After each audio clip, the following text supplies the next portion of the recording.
Robert Jenrick inquired into revoking a Palestinian student's visa, emails reveal.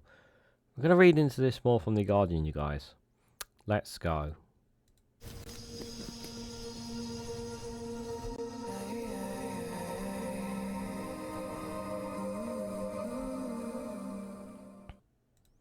Good morning, good afternoon, good evening, wherever you are in the world. This is Reganelite here with an article from The Guardian with the headline that Robert Jenrick inquired into revoking a Palestinian student's visa, emails reveal.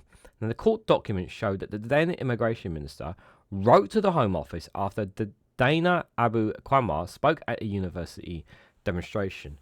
Guys, while you're here, make sure you hit the like button and share this across social media so others are notified of this video. So what is this about, Regan? So I've read a bit into this already. I've read this story already. So just so we get context, basically, Robert Jenrick didn't the perception. I'm going to use the perception because I have to be careful about what I say here. The perception is that Robert Jenrick, when he was immigration minister, did not like what Dana Abu Qamar said at a university demonstration, and basically decided to allegedly take matters into his own hands into removing this Palestinian student's visa. Again, I have to stress the words allegedly. Now remember, this is the same Robert Jenrick that didn't think it was a good idea who thought it was a good idea to paint over the Mickey Mouse murals for refugee kids at a mural as well. This is the same guy who is pretty much comes across to me as someone who's quite heartless, quite a heartless person, and I really hope this guy does not become leader of the Conservative Party. I think he's an absolute dangerous person, just like many of the candidates so far. But if this story is found to be true, and I do have to stress the words allegedly, if this story is found to be true, this is absolutely disgusting. To go out of your way to do this. And I can already see some people will be responding in the comments saying, oh, but Robert Jenrick obviously saw something wrong with her visa or something and had to revoke it or whatever. It's just like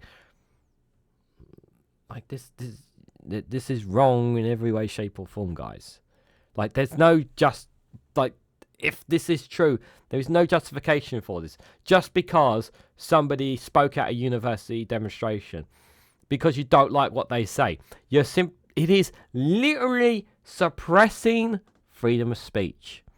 And I know how much you guys on the other side always talk about the freedom to say whatever you want. Well, you're absolute hypocrites here if you have a problem with a Dana here obviously speaking her mind and then having her student visa being taken away of trying to silence her talking in the future. 100% hypocrites is what you are if you're somebody who is an advocate for free speech. You really, really are on this. So let's read into this insane story, you guys. So, the former immigration minister and Conservative leadership hopeful Robert Jenrick, you have to stress, at the time of this recording, it's entirely possible that he may have dropped out, he may have lost his in the running as well because of the time of this recording. Hopeful Robert Jenrick inquired into revoking a Palestinian student visas, a court documents have revealed. So Dana Abu Qamar, if I mispronounced the name, I do apologise. 20 years old, a law student who led the Friends of Palestine Society at the University of Manchester, was stripped of her visa in 2023 after speaking at a university demonstration on Gaza's historical resistance to Israel's oppressive regime and a subsequent interview with Sky News. On the 1st of December, the government revoked her visa on the assertion that her presence in the UK was not concluded to the public good after her statement. Not concluded to the public. Did she say something that caused riots, or did she say something that caused rhetoric? Like this right here.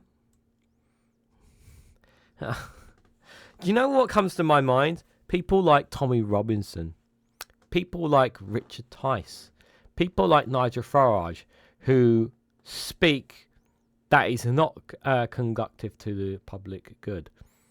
But a simple student apparently cannot speak their mind. Just putting that out there, allegedly. According to the disclosed emails from October, a member of Jenrick's team wrote to the Home Office official saying that the minister was interested in finding out about Dana Abu Qamar's to inquire whether it was possible to revoke her student visa, The Guardian understands. A spokesperson for the European Legal Support Centre, which provides legal support for Europeans advocating for Palestinian rights, said, for a government minister to personally and arbitrarily intervene to remove a Palestinian student from the country and suppress her speech while her family are being killed in Gaza is truly unconscionable. Despite Jenrick's previous statements about the importance of protecting freedom of expression, he seems perfectly comfortable suppressing speech when it comes to Palestinian solidarity, seemingly for ideological purposes and political gains, they added.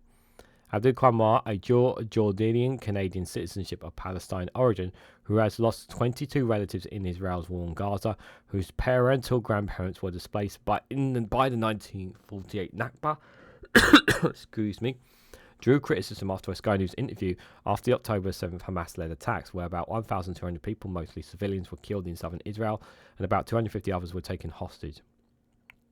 During Israel's retaliatory military offensive, more than 40,000 people are reported to have been killed in Gaza, most of them also civilians. A lot of them are civilians, let's be clear. For 16 years, Gaza has been under blockage, and for the first time they are actively resisting. They are not on the defense. This is truly once in a lifetime experience, Abu Qamar told Sky News in October 2023.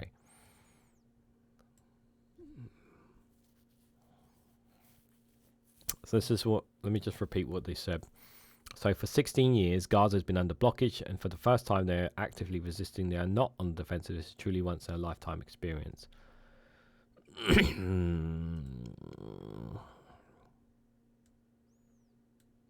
You said this in October 2023. This was not a good time to have said that. Don't think that was a good time to say that. And for everyone, we are both in fear of what, how Israel will retaliate, and how it will retaliate overnight, and the missiles that it launched and the attacks. But also we are full of pride. We are really, really full of joy of what happened.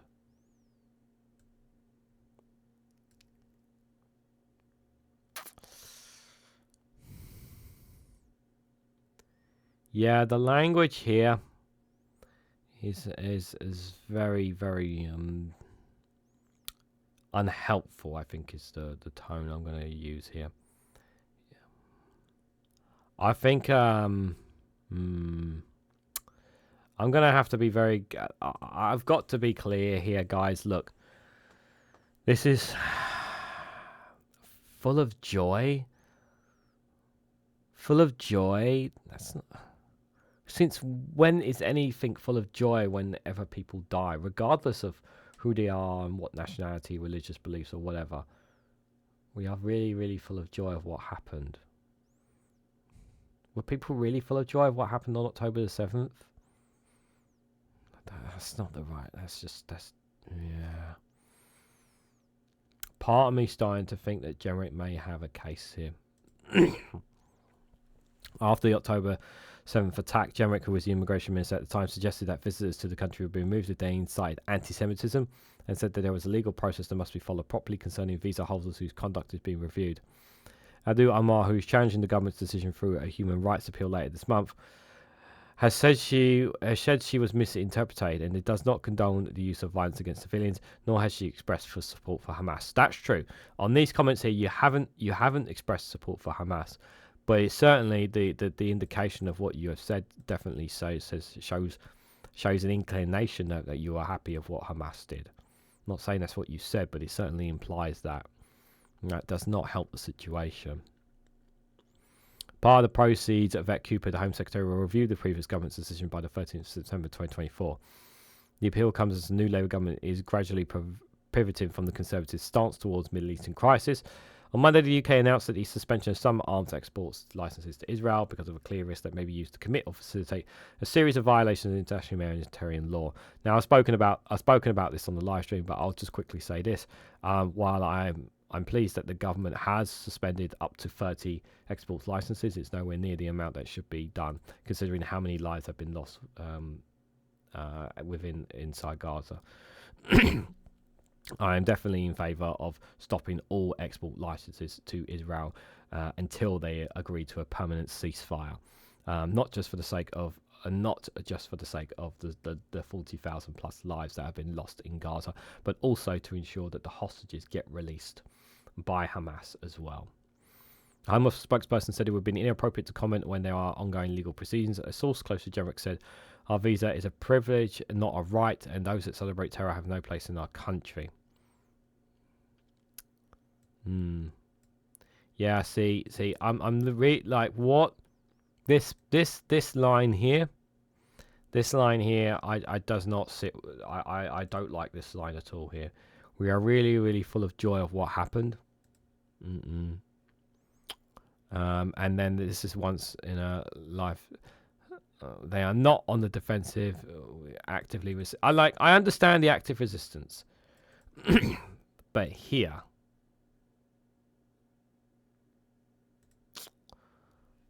there are certain language and certain tones of things that you can say, and it's just like, no, you can't say that. I do think there is a case there for Robert Jenrick, and I know many people will not like what I'm about to say there, but I do think there is a case there. You know, you have to take into consideration. Yes, I am fully aware of the situation, and I know I'm going to stir up a hornet's nest by what I'm saying. But again, would you rather I BS you how I generally feel about it? No, I'm not going to BS you guys. I do think your language and the tone and what you say really, really does matter. And I think that bit there of saying we are really full of joy that innocent people's lives have been taken as a result of the Hamas attack, which is what is coming across to me as that's not acceptable. Justice is unacceptable of what Israel are doing inside Gaza to innocent inside Gaza, to many, many Palestinians every day. To what they're doing in the West Bank is completely and totally unacceptable. It's the same. I'm not going to brush a diver around this. Language really does matter, and I think you really got to be careful with what you say here. It's extremely sensitive. I know many people will not like what I'm saying. I understand that, but I just think to say that you are full of joy for what happened on October the 7th, no, I don't. I think it's absolutely out of order to say such a thing. Don't get me wrong, what's been happening before October the 7th, but what's been happening in the West Bank, happening within Gaza, the control that Israel have always had over it's not right in any way, shape or form, and there should be a two-state solution, and Palestine should be allowed to choose and make its own decisions and whatnot, and should have that autonomy. They should have that, and I agree with that. But any way, shape or form of advocating for any kind of death or any kind of death or murder or any kinds is just wrong, in my opinion. Again, you can disagree with me in the comments, but I just don't. It does not sit right with me, guys. It really does not. Just how I feel, on that particular comments really just struck a nerve with me. So I do sadly have a part of me, and I do say a part of me does kind of agree with Robert Jenrick, as much as I hate the man and I hate some of the things that he has said and done. I don't think those comments were helpful, especially at the time that they were made. I think even if he made the comments now, would not be extremely helpful in any way, shape or form. It's a difficult line, is what I will say. So what do you guys honestly think? What do you guys make of Robert Jenrick's decision to deny Abu Qamar their visa? Do you think there's justifiability for it? Do you think it was perfectly all right and justifiable for the comments that the student made? Do you think maybe you completely disagree and say no, Robert, or maybe you agree with me and say Robert Jenrick was right to do so?